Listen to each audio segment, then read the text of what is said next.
Всем привет! Сейчас покажу, как приготовить зимнее лакомство штолен. Это рождественская выпечка, особенно популярная в Германии. Штолен – это кекс продолговатой формы с большим содержанием пряностей, изюма, орехов, цукатов и обильно посыпанный сахарной пудрой. С виду он должен напоминать завернутого в белоснежную пеленку новорожденного Иисуса. Эта рождественская выпечка сохранила свою первозданную форму на протяжении веков. Начинаем приготовление с начинки. 75 грамм цукатов имбиря порезала кубиками. Точно так же 75 грамм кураги порезала кубиками. Нам необходим будет один апельсин. С него мы снимаем цедру, только желтую часть, не белую, и плюс выдавливаем сок. Все это смешиваем в отдельной стеклянной посуде. Добавляем туда 75 грамм сушеной клюквы, 75 грамм изюма, 75 грамм разноцветных цукатов, и все это заливаем ромом 70 мл. Можно использовать также коньяк. Начинку помещаем в холодильник на сутки, периодически помешивая. Все ингредиенты пропитаются, будут сочными и ароматными. Спустя сутки начинаем готовить тесто. Начинаем с опары.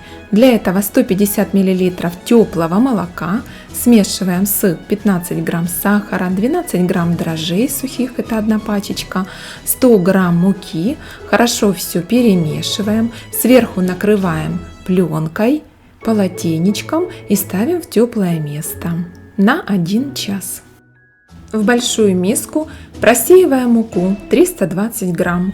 Добавляем 45 грамм сахара, 1 чайную ложку молотой корицы, 1 чайную ложку молотого мускатного ореха, пол чайной ложки молотого имбиря и 2 грамма соли. Перемешиваем сухие ингредиенты, делаем небольшую вороночку и вводим опару.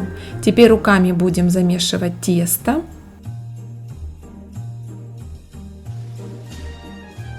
Когда опара немного уже смешалась с мукой, вбиваем 1 яйцо. Перемешиваем. Теперь добавляем сливочное масло. 185 грамм сливочного масла комнатной температуры вводим 2 заходами.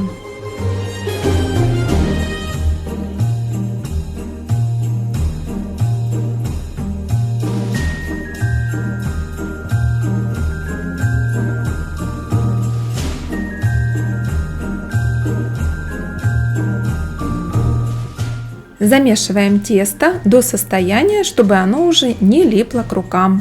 Оставим его еще в миске, накроем полотенцем, пусть 15 минут где-то еще полежит, отдохнет. Пока займемся орехами. Я взяла фундук и миндаль по 70 грамм, измельчила орехи. Достаем начинку из холодильника, добавляем орехи и все перемешиваем. Я попробовала эту начинку, какая же она вкусная. Кстати, взяла себе на заметку. Сухофрукты, цукаты, это все пропитывается ромом и получается, очень интересный вкус. Выкладываем начинку на тесто, и руками нам необходимо теперь все это соединить. Начинки очень много, но ничего страшного. Вся она прекрасно вмешается в тесто, и кекс получится насыщенный разнообразными вкусами и ароматами. Когда начинку мы вмешали, тесто станет немножечко приставать к рукам, поскольку начинка влажная, добавляем совсем немножко муки. Еще немножечко замесим, все распределим по миске. Миску накрываем пленкой плотно. Накроем также полотенцем и оставим на 1 час. Тесто подойдет и увеличится в размере примерно где-то в 1,5 раза. Мне кажется, судя по видео, вы подумаете, но надо же, сколько возни с этим штолленом. На самом деле все делается как-то быстро и просто. Да, здесь большие промежутки между разными этапами приготовления. В общем-то, все достаточно просто. Теста получается достаточно много. Мы его разделим на 3 части. Тесто мягенькое, эластичное, очень приятное на ощупь. Каждую часть нам надо раскатать в пласт толщиной 3-4 мм. И рабочую поверхность обсыпем мукой. Скалку тоже хорошо обработаем мукой. Интересно, а вы когда-нибудь пекли этот кекс? Напишите в комментариях. Нам необходимо свернуть рулет. Есть специальная техника, как правильно заворачивается штолен.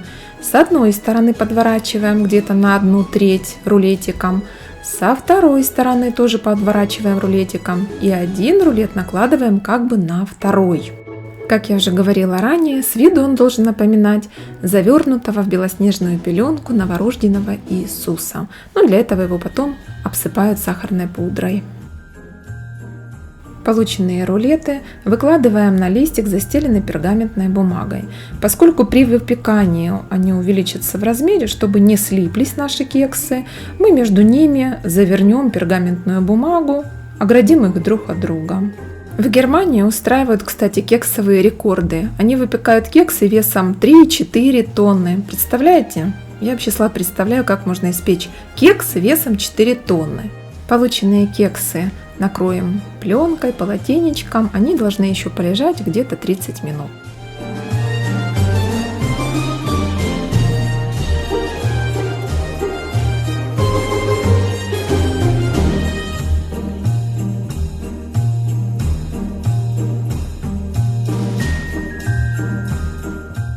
Подготовим духовку, разогреем ее до 180 градусов и выпекать будем 40-50 минут. Все зависит от вашей духовки. Для обсыпки нам необходима будет сахарная пудра, но я ее купила уже заранее, а также мелкий сахар. Мелкий сахар я делаю сама, смелю в кофемолке, так чтобы это был и не сахар, и не пудра, что-то среднее. Все, наши кексики уже готовы, вот они как поднялись, какие пышечки получились. Мы их перекладываем на решетку.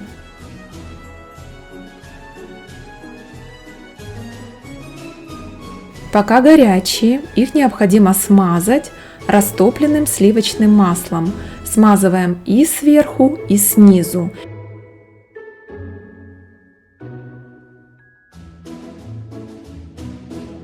И обсыпаем сначала как раз именно измельченным сахаром, не пудрой, потому что пудра сразу впитается, а именно измельченным сахаром. А потом уже мы их будем хорошенечко обваливать в сахарной пудре. Ну а теперь самое интересное. Есть мы их сейчас не будем. Да-да, и не будем их еще есть 2-3 недели. Представляете, немцы вытворяют. Пленку обильно посыпаем сахарной пудрой. Выкладываем кекс и тщательно сверху обсыпаем сахарной пудрой. Ее должно быть очень много. Заворачиваем плотно пленку.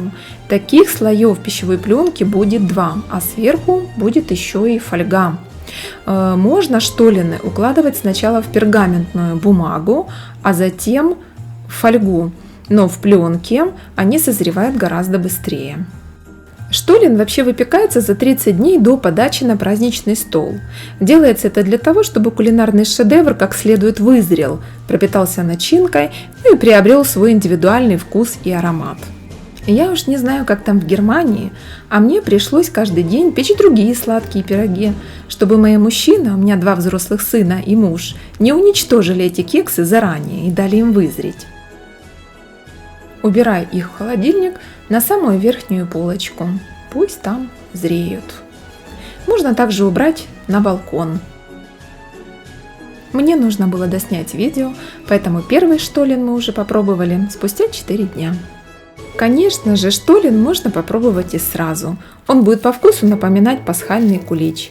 Но если все-таки набраться терпения и подождать 2 недельки, то его вкус будет более богатым, ароматным, пропитанный начинкой.